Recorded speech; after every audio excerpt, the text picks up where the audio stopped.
Hi hello friends, welcome back to Kavi ಅಡುಗೆ channel.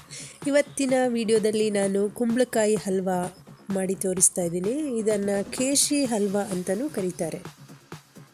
Recipe start ಮಾಡೋದಕ್ಕಿಂತ ಮೊದಲು ನನ್ನ ಚಾನಲ್ನ ನೀವು ಸಬ್ಸ್ಕ್ರೈಬ್ ಮಾಡಿಲ್ಲ ಅಂದರೆ ಕೆಳಗೆ ಬರುವಂತಹ ಸಬ್ಸ್ಕ್ರೈಬ್ ಬಟನ್ನ ಕ್ಲಿಕ್ ಮಾಡಿ, ಪಕ್ಕದಲ್ಲೇ ಬರುವಂತಹ ಬೆಲ್ ಬಟನ್ನ ಪ್ರೆಸ್ ಮಾಡಿ, ಆಲ್ ಆಪ್ಷನ್ನ ಸೆಲೆಕ್ಟ್ ಮಾಡಿ.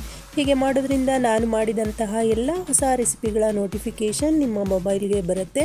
ನೀವು ತಪ್ಪದೆ ನನ್ನ ವಿಡಿಯೋಗಳನ್ನ ನೋಡಬಹುದು. ನೀವಿಲ್ಲಿ ನೋಡ್ತಾ ಇರ್ಬೋದು ಫ್ರೆಂಡ್ಸ್, ಇದು ನಮ್ಮ ತೋಟದಲ್ಲಿ ಬೆಳೆದಂತಹ ಕುಂಬಳಕಾಯಿ. ನಾನು ಇದನ್ನು ಕಟ್ ಮಾಡಿ ಸಣ್ಣದಾಗಿ ಈ ರೀತಿ ಪೀಸ್ ಮಾಡಿ ಇಟ್ಕೊಂಡಿದ್ದೀನಿ, ತುರಿಲಿಕ್ಕೆ ಈಸಿ ಆಗಲಿ ಅಂತ. ಒಂದು ದೊಡ್ಡ ಬೌಲ್ನಲ್ಲಿ ಕುಂಬಳಕಾಯಿನ ತುರಿದಿಟ್ಕೊಂಡಿದ್ದೀನಿ. 1 ಬೌಲಷ್ಟು ಸಕ್ಕರೆ ತೊಗೊಂಡಿದ್ದೀನಿ, 1/4 ಟೀ ಸ್ಪೂನಷ್ಟು ಏಲಕ್ಕಿ ಪೌಡರ್, 4 ಟೇಬಲ್ ಸ್ಪೂನಷ್ಟು ತುಪ್ಪ, 8ರಿಂದ 9 ಗೋಡಂಬಿ, 1/4 ಟೀ ಸ್ಪೂನಷ್ಟು ಕೇಸರಿ. ಇದಿಷ್ಟು ಬೇಕಾಗತ್ತೆ. ನಾನಿಲ್ಲಿ ಸಕ್ಕರೆ ತೊಗೊಂಡಿರುವಂತಹ ಬೌಲ್ನಲ್ಲೇ 2.5 ಬೌಲ್ನಷ್ಟು ಕುಂಬಳಕಾಯಿ ತುರಿಯನ್ನು ತೊಗೊಂಡಿದ್ದೀನಿ. ಒಂದು ಪ್ಯಾನ್ನ ಬಿಸಿಗಿಟ್ಕೊಂಡು ಅದಕ್ಕೆ ಕುಂಬಳಕಾಯಿ ತುರಿಯನ್ನು ಹಾಕ್ಕೊಳ್ತಾ ಇದ್ದೀನಿ.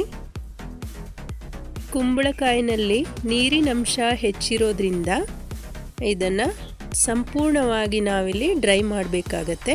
ಆದ್ದರಿಂದ ಒಂದು ಮುಚ್ಚಳನ ಮುಚ್ಚಿಬಿಟ್ಟು ನಾವು ಚೆನ್ನಾಗಿ ಬೇಯಿಸ್ಕೊಳ್ಳೋಣ. ಮಧ್ಯದಲ್ಲಿ ನಾವು ಮುಚ್ಚಳನ ತೆಗೆದು ಒಂದು ಸಾರಿ ಚೆನ್ನಾಗಿ ಕೈಯಾಡ್ಕೊಳ್ಳೋಣ. ಇದು ಒಂದು 10 ನಿಮಿಷಗಳ ಕಾಲನಾದರೂ ಚೆನ್ನಾಗಿ ಬೇಯಬೇಕಾಗತ್ತೆ. ಹಾಗೆ ಇದರಲ್ಲಿರೋ ನೀರಿನ ಅಂಶ ಕೂಡ ಆಗ ಡ್ರೈ ಆಗುತ್ತೆ. ನೋಡಿಲಿ ಸ್ವಲ್ಪ ಡ್ರೈ ಆಗಿದೆ, ಇನ್ನೂ ಸ್ವಲ್ಪ ಆಗಬೇಕಾಗತ್ತೆ. ನಾನು ಕೇಸರಿ ದಳಗಳನ್ನು ಸ್ವಲ್ಪ ನೀರು ಹಾಕಿ ನೆನೆಸಿ ಇಟ್ಕೊಂಡಿದ್ದೆ, ಒಳ್ಳೆ ಕಲರ್ ಬಿಟ್ಟಿದೆ. ಈಗ ಇದನ್ನು ಕುಂಬಳಕಾಯಿಗೆ ಸೇರಿಸ್ಕೊಳ್ಳೋಣ. ಸೇರಿಸ್ಕೊಂಡು ಚೆನ್ನಾಗಿ ಒಂದು ಸಾರಿ ಮಿಕ್ಸ್ ಮಾಡ್ಕೊಳ್ಳೋಣ. ಒಂದು ಮುಚ್ಚಳನ ಮುಚ್ಚಿಬಿಟ್ಟು 1-2 ನಿಮಿಷಗಳ ಕಾಲ ಮತ್ತೆ ಬೇಯಿಸಿದ್ದೀನಿ.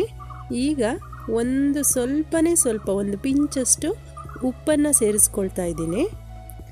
ಈಗ ನಾವಿದನ್ನು ಒಂದು 2ರಿಂದ 3 ನಿಮಿಷಗಳ ಕಾಲ ಚೆನ್ನಾಗಿ ಹೀಗೆ ತಿರ್ಸ್ಕೊಳ್ಳೋಣ. ಇದರಲ್ಲಿರೋ ನೀರಿನ ಅಂಶ ಎಲ್ಲ ಡ್ರೈ ಆಗಿದೆ, ನೋಡಿ ಹೀಗಾಗಿದೆ. ಈಗ ನಾವಿದಕ್ಕೆ ಸಕ್ಕರೆಯನ್ನು ಸೇರಿಸ್ಕೊಳ್ತಾ ಇದ್ದೀನಿ. ನಾನಿಲ್ಲಿ 1 ಕಪ್ಪಷ್ಟು ಸಕ್ಕರೆ ತೊಗೊಂಡಿದ್ದೀನಿ.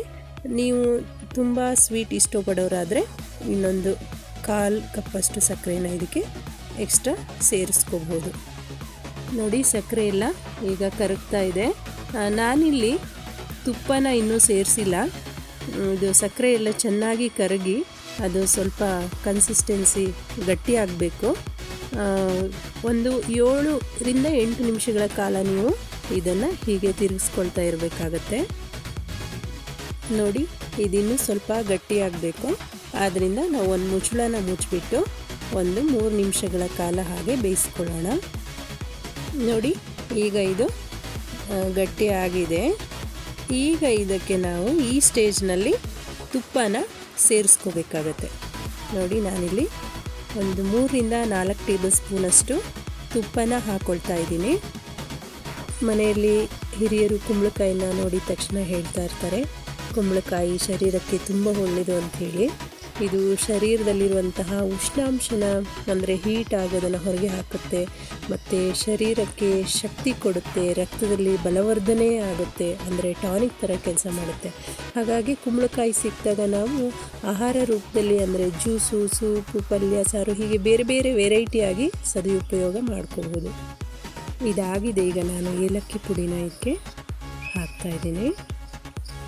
ಹಾಕಿ ಒಂದು ಸಾರಿ ಚೆನ್ನಾಗಿ ಕೈ ಆಡಿಸ್ಕೊಳ್ಳಿ.